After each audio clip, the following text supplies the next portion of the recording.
14-year-old Daniel sat alone in the quiet, dimly lit train carriage, his head resting against the window as raindrops raced down the glass. His parents had argued again, and tonight he had run away, not far, just to escape the noise at home. The train was almost empty, just a conductor a few cars down and the occasional clatter of wheels over the tracks. Daniel's plan was simple: ride until the last stop, then come back. Maybe by then his parents would have stopped shouting. He pulled his hoodie tighter and closed his tired eyes. The rhythmic motion of the train lulled him into a deep sleep. Somewhere in his dreams he thought he heard a whistle, louder, older somehow, like the kind he had heard in movies. When Daniel finally woke, the train was silent. No humming lights, no digital signs. The carriage was wooden, with brass lamps flickering faintly. His heart began to race. The world outside the window looked wrong. The field seemed emptier, and there were no streetlights in sight. The train hissed to a stop, steam pouring outside. A man in a dark uniform stepped into the carriage. His lantern illuminated his stern, weathered face. "End of the line, lad," he said, his accent heavy. "Best get off now." Daniel grabbed his backpack and stepped onto the platform, only to freeze in shock. The station looked straight out of a history book. Wooden signs, gas lamps, horses waiting nearby. And then he saw the date painted on the station wall, 1847. Daniel's legs went weak. This had to be a dream, but the cold night air biting his face felt too real to deny.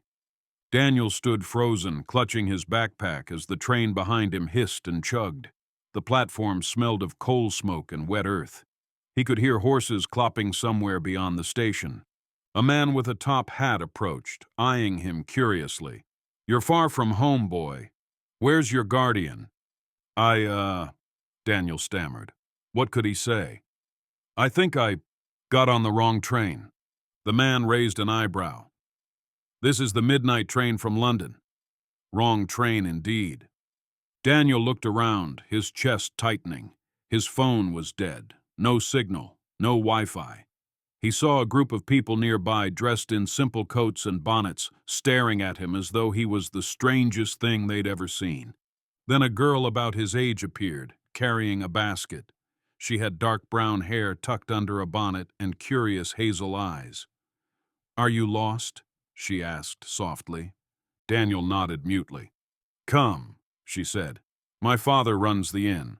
You can stay until morning." Something about her calmness made Daniel follow. As they walked through the small village, Daniel felt like he had stepped into a painting. Cobblestone streets, wooden carts, the smell of bread from a bakery. At the inn, the girl's father gave Daniel a bowl of stew and a blanket. "You must be starved," the man said kindly. As Daniel ate, he overheard whispers, something about a boy found wandering, something about strange clothes. Daniel sat in silence, the weight of his situation sinking in. Somehow he really was in 1847, and he had no idea how or if he could get back home. Daniel sat near the fire, clutching the warm bowl in his hands. The inn smelled of wood smoke and bread, and though it was comforting, he couldn't stop trembling. The girl who had found him introduced herself as Clara. "My father says you can sleep in the spare room tonight," Clara said, "but he will want to know who you are in the morning." Daniel nodded, unsure what to say. Telling the truth sounded insane. Who would believe him? That night, in the small upstairs room, Daniel lay awake listening to the creaks of the wooden floorboards. Everything was too real. The rough blanket, the chill in the air, the distant sound of hooves on the road outside. He missed his own bed, his phone, his parents' voices, even their arguments. Before dawn, he heard soft footsteps outside his door. Clara was whispering with someone. "He's not from here," she said. "Look at his clothes, and that strange bag he carries." Daniel clutched his backpack and held his breath. When he finally drifted off to sleep, he dreamed of the train again, the sound of the whistle, the flicker of lantern light, and a shadowy figure standing at the end of the carriage. When he woke, he knew one thing: he had to find a way back. At breakfast, Clara's father asked gently, "Where are your parents, boy?" Daniel hesitated. Far away, he said softly. I got separated from them. Clara's father frowned but didn't press further. Then you must stay here until we find them. A boy alone isn't safe these days. After breakfast, Clara pulled Daniel aside. You're hiding something, she said. Daniel sighed. You wouldn't believe me. Try me. So he told her everything, the train ride, falling asleep, waking up here. Clara didn't laugh. She didn't even look surprised. Instead, she whispered, My grandmother told me stories about the midnight train. She said it carried souls who had unfinished business.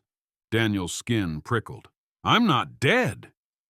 I didn't say you were, Clara said calmly. But maybe you're here for a reason. Daniel wasn't sure what to think. He had no business here. He just wanted to go home. But as he followed Clara into the village market later that day, he couldn't shake the feeling that she might be right. The village was small but bustling. Farmers sold vegetables from wooden carts, a blacksmith hammered away at his forge, and children chased each other through the square. Clara introduced Daniel as her cousin, visiting from far away. Most villagers accepted the story, but some looked at him strangely, whispering about his strange accent and clothes. An elderly woman selling bread stopped him. You look just like Thomas, she murmured. Who's Thomas? Daniel asked. My son, the woman said sadly. He died last winter. Fever took him. Daniel's stomach turned. As they left, Clara said quietly, Don't mind her. Thomas was her only child. That night, Daniel thought about the old woman's face and how she had looked at him like she'd seen a ghost. Maybe he was here to help someone. Maybe that was the unfinished business. The next evening, a storm rolled in, thunder rattling the windows of the inn. Clara's father was called away to help a neighbor whose roof was leaking, leaving Clara and Daniel alone. By lantern light, Clara told him about the harsh winter last year. We lost many, she said softly. Food was scarce. People are still afraid another bad season will come. Daniel thought of his own time. Supermarkets full of food, heated houses, warm clothes. These people had none of that security.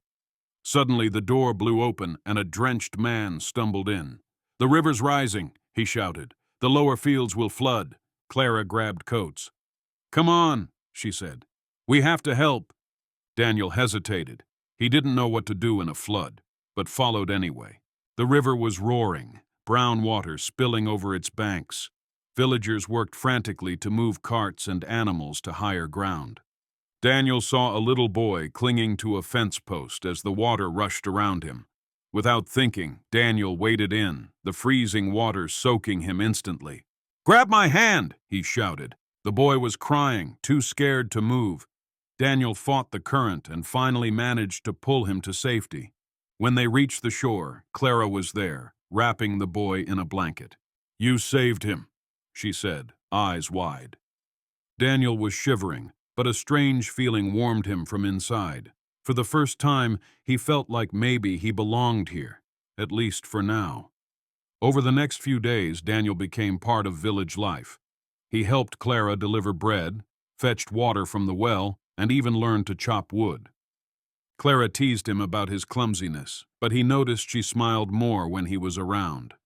One evening, as they sat by the fire, Clara asked, Do you still want to go back? Daniel hesitated. I miss my parents, he admitted. But this place feels different now. Clara looked down at her hands. When you first came, I prayed you'd stay. You're the first person my age I can talk to.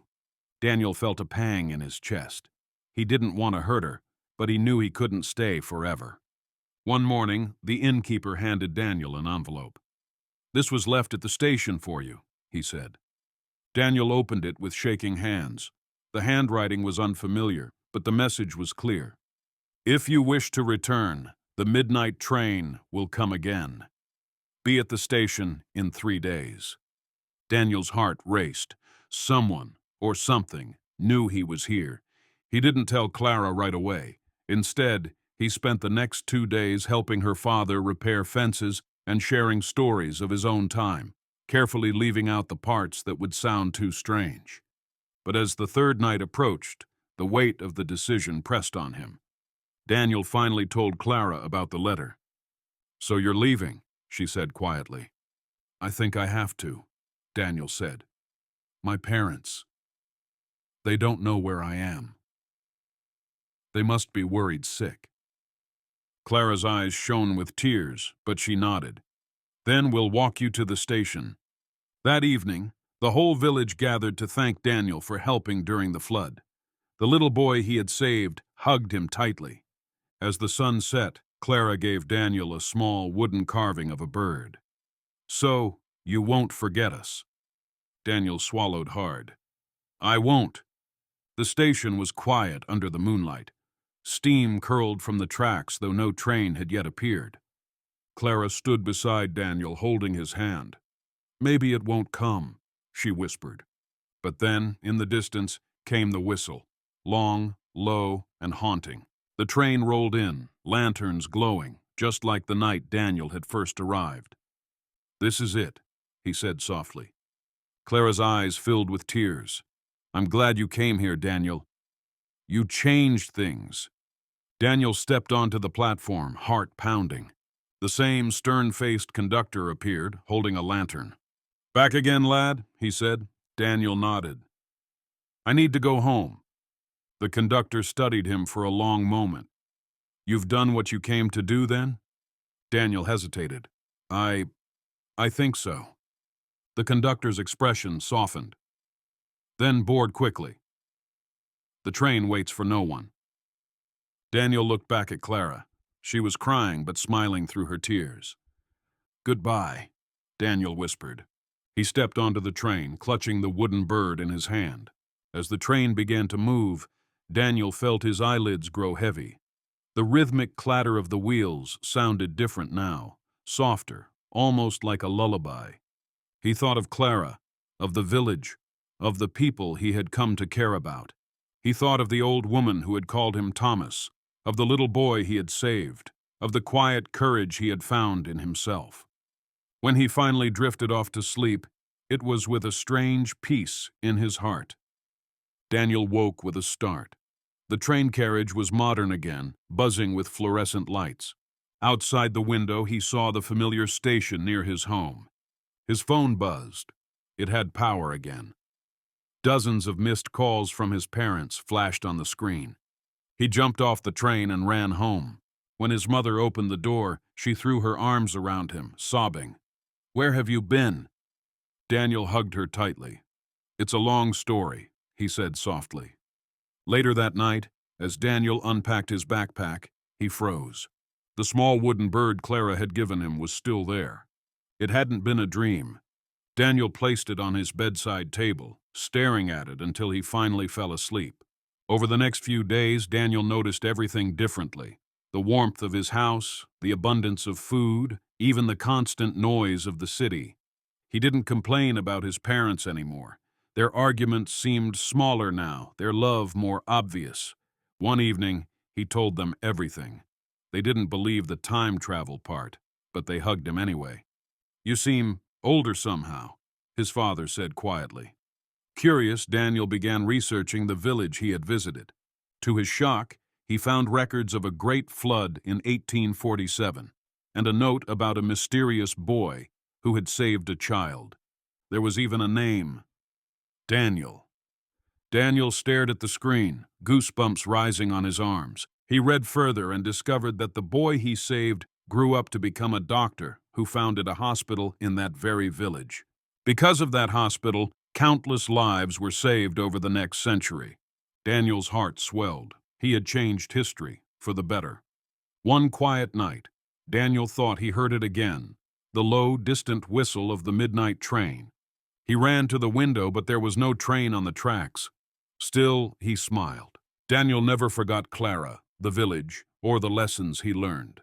He realized that sometimes we are taken far from where we belong, not to escape our lives, but to understand them better. And sometimes, the smallest act, saving one boy, can change the course of history. The wooden bird stayed on his bedside table for the rest of his life, a quiet reminder of the night he slept on a train and woke up in 1847.